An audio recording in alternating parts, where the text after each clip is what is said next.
Quando surgiu o Face, eu, seduzido por pressões sociais, abri um perfil. Passei 3 meses na rede. Constatei que as pessoas informavam se havia sol ou se haviam comida. E tornavam notícia, ou pelo menos publicável, comi, seguido do símbolo do potássio, kkkk, sempre. Almocei, kkkk. Passei 3 meses contemplando aquilo e decidi que o Face não era o meu campo. Deletei um perfil já lotado. E um aluno de 18 anos me pergunta no primeiro ano de graduação: professor, assustado, o senhor deletou o seu perfil? Eu disse: sim, o senhor perdeu todos os seus amigos. E me veio à cabeça a frase do grande Zygmunt Bauman, que disse que nos seus 90 anos de vida havia cultivado 4 amigos. Uma amizade demanda anos, inclusive porque ela é um item de investimento.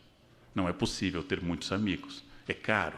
Eles se reproduzem, eles casam, eles têm eventos, têm que dar presentes. Não é possível ter muitos amigos.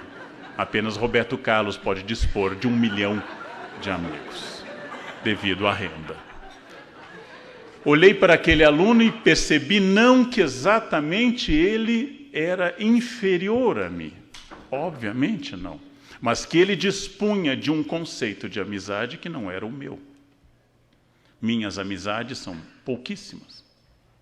Eu tenho poucos amigos, muitos colegas e milhões de transeuntes, fantasmas, que voam pelos fótons das minhas relações pela internet. Ou seja, tínhamos diante de nós um desafio, e esse desafio era entender 2 conceitos de amizade. A tendência é dizer: no meu tempo, amigo era amigo. Bem, essa ideia de que amigo era amigo é uma ideia que está em Montaigne, na sua belíssima definição sobre o seu amigo Etienne de La Boétie, que, instado a dizer porque ele era amigo de Etienne, já falecido, ele diz: porque ele era ele e porque eu era eu. Bom, há uma noção de amizade filosófica que é transformada pela maneira de eu me comunicar.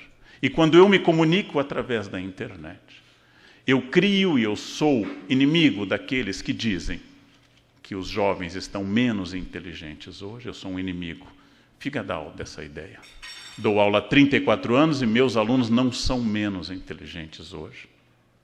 Eles são diferentes. São menos capazes de uma análise prolongada de um texto da complexidade semântica e léxica do Padre Vieira, mas são capazes de ler várias coisas ao mesmo tempo. São capazes de uma percepção muito rápida. Quando eu entendo isso, eu entendo como o meu texto, especialmente meus textos nos quais tento ser simples, como nas crônicas do Estadão, e recebo a notícia que eu estou escrevendo de forma parnasiana, porque eu usei verbos sofisticados como contradisse. Fulano contradisse cicrano. Eu estou escrevendo para um público que morrerá comigo, provavelmente. Espero que um pouco depois, para que o dinheiro se estenda até o meu fim.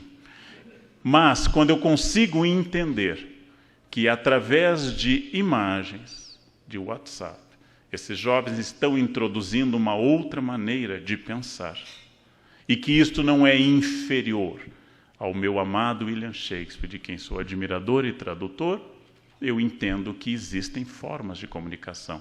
Ah, mas nos dias de hoje, no século XVIII, os portugueses da época de Bocage se referiam uns aos outros como vossa mercê.